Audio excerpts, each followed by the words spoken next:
So I'm sitting here at my computer editing a video about anime and manga because that's what this channel is supposed to be, when I get sidetracked by the soul-bopping music that's playing over my headset. Oh, what's this? Haircuts for Men?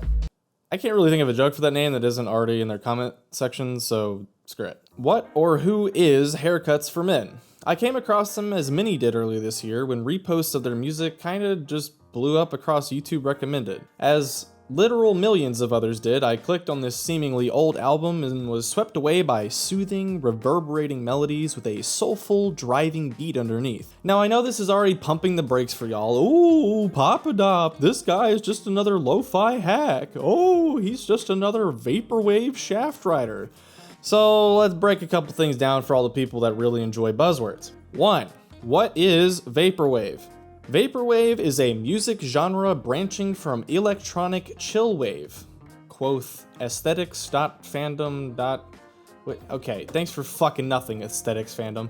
Oh, well, what is chillwave? Shut up. No one cares about that right now. I'm gonna make my own damn definition for vaporwave. Vaporwave is an idealized aesthetic that takes and glorifies 70s to 2000s fashion, music, architecture, and graphic design to an ironic degree in order to evoke and maintain a sense of nostalgia. Wow, you may be thinking, this guy's really smart. And thank you, but again, that's really not what we're talking about. Vaporwave slash lo-fi, chillwave, chill hop, bzz, bzz, bzz, bzz, bzz, bzz, bzz. These are all words that have become an amalgamation meaning nearly the same thing. Here's what you actually need to know about all these genres. Typically, it's an older song that someone takes, slows down by like 30 to 70%, adds in a shitload of reverb and a GarageBand hi-hat track, and calls it a new creation. Oh my gosh, you're so harsh. Does that mean you think vaporwave, etc. is trash? No, don't put words in my mouth. Just because I'm speaking the truth about the creation of most of the said music doesn't mean I don't just sit there like when I hear a downright filthy 808 come in under an old lounge song. Weren't you talking about someone? Yeah. Haircuts for Men. This person gets it, man. Haircuts for Men, aka Andre Maximilian, freaking badass name by the way, is a Hawaii-based DJ and producer who semi-burst onto the scene back in 2014 and 2015 in the heyday of vaporwave, blah blah blah, etc. music on YouTube and other platforms. From what I can gather, he's largely self-produced with some brief stints under Commercial Dreams Limited, which was kind of a came and went label purely for vaporwave artists at the time, and Prison Tapes, a company specializing in releasing new music on old mediums like cassette tapes. Haircuts for Men is probably one of the best examples of their genre that exists. Everything about their vibe is immaculate, from the flow of their albums, the breadth of their influences, the graphic design for their covers, the release of their music on dated media. It all just screams nostalgia and really makes you believe to some extent the false dates on some of their albums like 1986, etc. That to me is true vaporwave. That for a time before I really did research for this video, I fully would have believed this person had been dropping albums since the early 80s. I really didn't know myself how to describe what sets Haircuts for Men's music apart from most other artists in this genre, but luckily for me, an article from, of all places, Rensselaer Polytechnic Institute, which is like a super prestigious college here in America, actually talks about Haircuts for Men and describes pretty much perfectly what I wanted to say.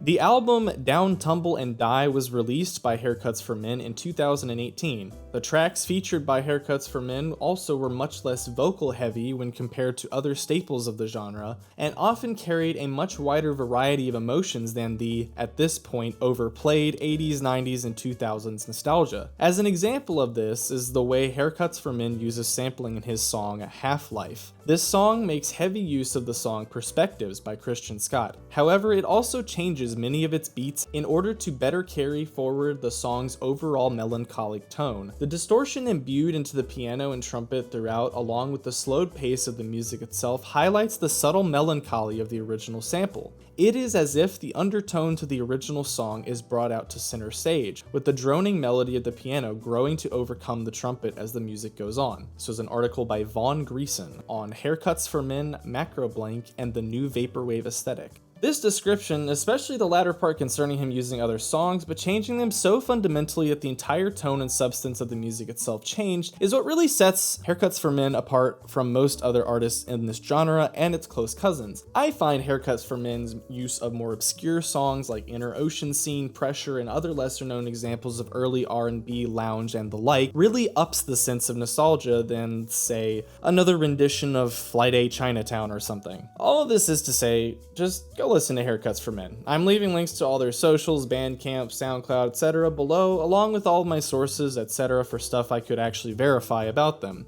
Also, links to any songs mentioned in the video as well. I hope they continue to make more music because it makes my brain tingly and I like that. Vaporwave bros, please do not crucify me for making fallacy-ridden implications about your favorite music genre. I am Populodopoulos, and I will see y'all next time.